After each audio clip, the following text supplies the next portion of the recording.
Hello po mga katris! Namiss niyo po ba ako? Ang topic po natin ngayon ay 10 Kabitenyo words. Number 1. Balatik or tirador. Sa English po ay slingshot. Number 2.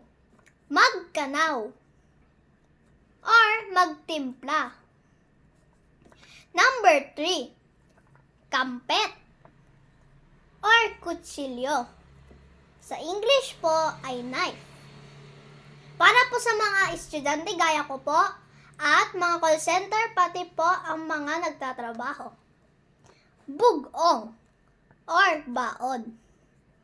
Number 5. Kalamismis. Para po to sa mga magsasaka. Sigarilyas. Number 6, pamutat.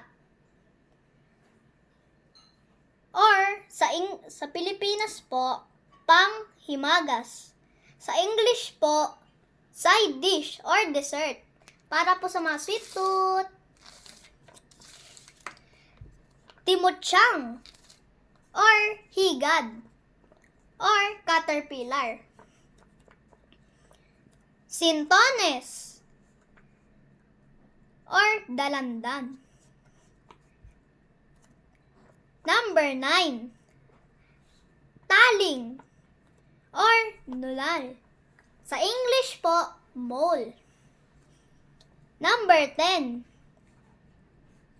Sharpit or sombrero or hat. Yun lang po. Abang-abang po sa mga iba pong videos. Like and subscribe and comment. Bye!